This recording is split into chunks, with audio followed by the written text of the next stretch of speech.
Hello, today we're going to talk about the bone, okay? So first I will tell you people about the points that are the part of today's discussion. First of all, we will talk about the bone, what is bone, then we'll talk about the types of the bone, then the structure, macroscopic and microscopic structures will be discussed, and one more point, I will tell you that bone is a tissue and it is also called as organ. So why it is called organ and how it is tissue, will answer these questions also. So this will be the part of today's discussion, okay? These are all the points that I told you right now. So let's start from the very first one, bone. Bone is called a connective tissue. When our students hear the term connective, they become very sad. Don't be sad, okay? Connective tissue is a type of tissue that is formed by the combination of cells, and we know that when cells combine together, cell, when they combine together, they make tissues.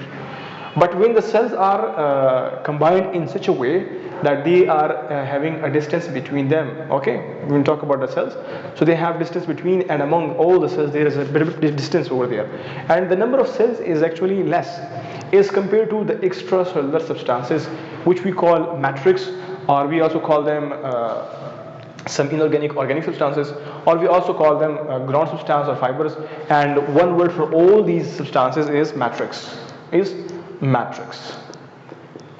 So a tissue which is formed by the combination of cells and matrix in such a way that cells are in less number and matrix is way too much as compared to cells.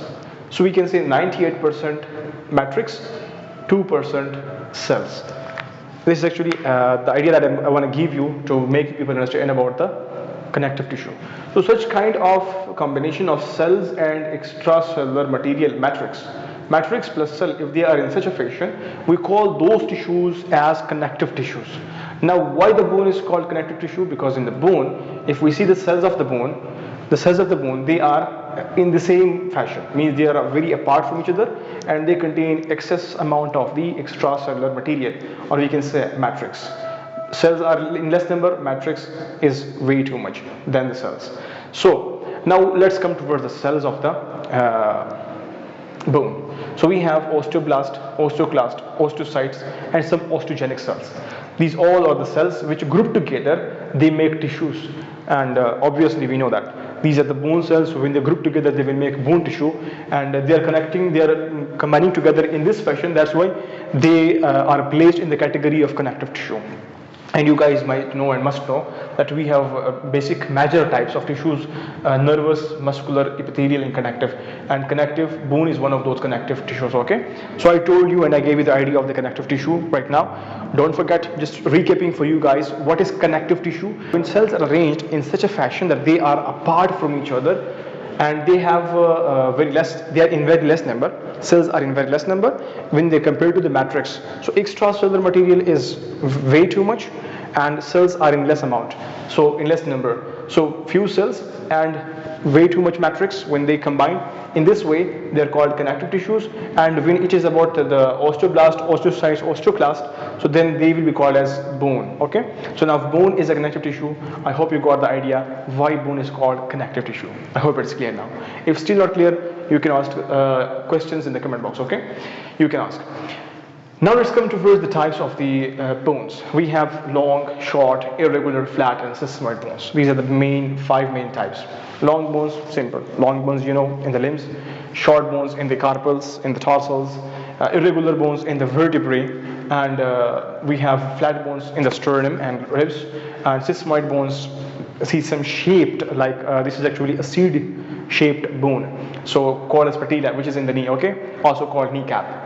So these are the types of the bones. Now let's come towards the structure of the bones. When we see macroscopically and macroscopically. Now we know this point, that macroscope means when we are looking at things by naked eyes. Micro means by microscope. So microscope means looking the things microscopically. So now here we will be talking about the bones macroscopically and microscopically. First of all, macroscopically, how we see with our naked eyes.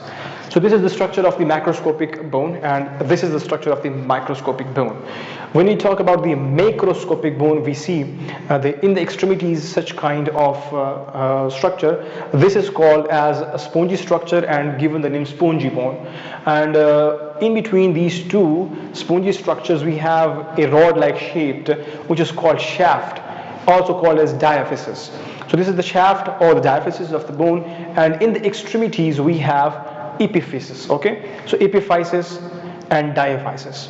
Epiphysis contains spongy bone, diaphysis contains major amount of the compact bone, tight bone, and remember, compact bone is surrounding the entire bone, just where the bone is articulating, thereby we don't have compact, but the rest of the bone is actually covered by the compact bone. Along with the compact bone, there is another vascular membrane surrounding the bone known as periosteum. Periosteum contains two layers. This membrane contains two layers. The outer one is fibrous, that is tough, and the inner one is cellular layer. So we know it is bone, so bone must be having bone cells hereby. So we have osteoblast and osteoclast available in the cellular layer of the periosteum.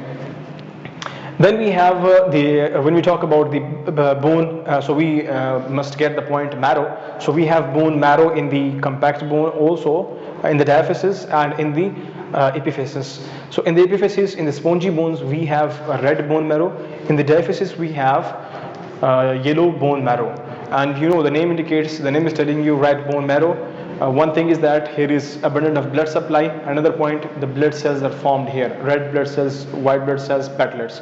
Whereas in the compact bone, we have a portion, a hollow portion where there is yellow bone marrow, and that is responsible for the formation of the cells, blood cells, when there is severe loss of the blood from the body due to an injury or in other cases. So they are yellow, and they are called yellow because they have abundance of fats in them. Fat cells are in abundant. Okay, so they also have, the diaphysis has its own blood supply, whereas epiphysis they have their own blood supply. So the nutrient artery is supplying the diaphysis, and the epiphysis they have their own blood supply. So that is a little bit regarding the macroscopic bone. Now let's come toward the microscopic bone, how microscopically bone is seen when we look at the structure of the bone. So before moving to tell you people, let me see the time limits of the camera, then we'll come back for the explanation. Okay, there is a limit available. So let's come to the point now. When we see the bone microscopically, so this is the bone, our bone, this is the bone. When we just zoom this particular region of the bone, that is the compact bone region. So when we observe it, we see this way.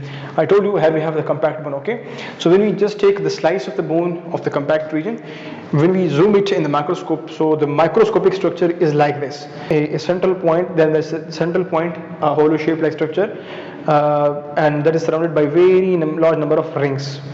So actually these are actually tube like structures. 1, 2, 3, 4, so many parallel tubes are arranged in such a fashion. Okay, so parallel tubes are arranged according to the bone structure. So we have parallel tube shaped units. Each one is called osteon, and they are given the name as Heverson system.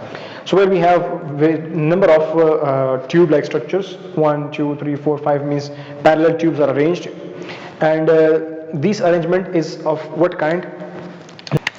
Here is central canal, means in the center we have a canal, and from that central canal there is actually then the expanding ring system seen. Just like when you see the growth rings of the tree, just like that we see the expanding rings of the expanding ring fashions of the growth rings of the tree, like in the bones.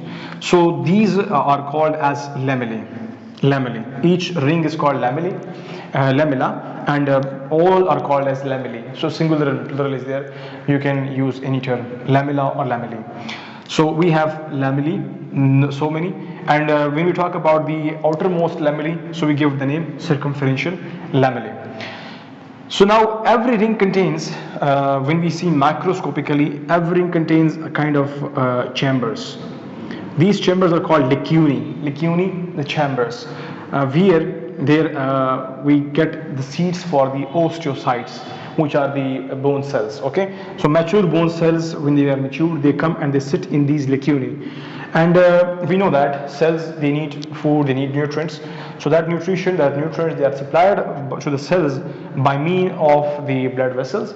We know that we have the nutrient artery in the diaphysis, and the same blood supply is given to the by means of central canal, and from the central canal, the blood is supplied to all the lamellae, and lamellae are connected by means of the small channels.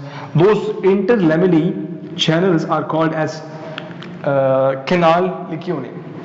So lacunae are connected by canals. That's why they are called as canal lacunae. Okay. So we have canals, and they are connecting the lacunae. We call them canal lacunae. Means those canals which are connecting lacunae. So canal lacunae, that is done. So canal lacunae are actually connecting all the lacunae. So the osteocytes get nutrients by this way, and the central canal. And one more perpendicular horizontal blood invasion is also done. Horizontal supply is also provided, which is called as perforating canal. This perforating canal actually connects all the central canals. So we have one central canal, another central canal, another central canal. Now these all are connected by this another canal. This one is known as perforating canal, which is connecting all the central canals. Well, the only point that differentiates the spongy bone and the compact bone microscopically is we don't see the central canal in the spongy bones, but we see central canal, perforating canals in the compact bones. The rest of the story is the same regarding the lacunae, lamellae, and etc. So well, that is all from my side regarding the bone, and we will update our bone discussion with you guys further. So till now, that's all. If you have any questions, you can drop in the comment box, and thank you for watching Dr. UT Lectures.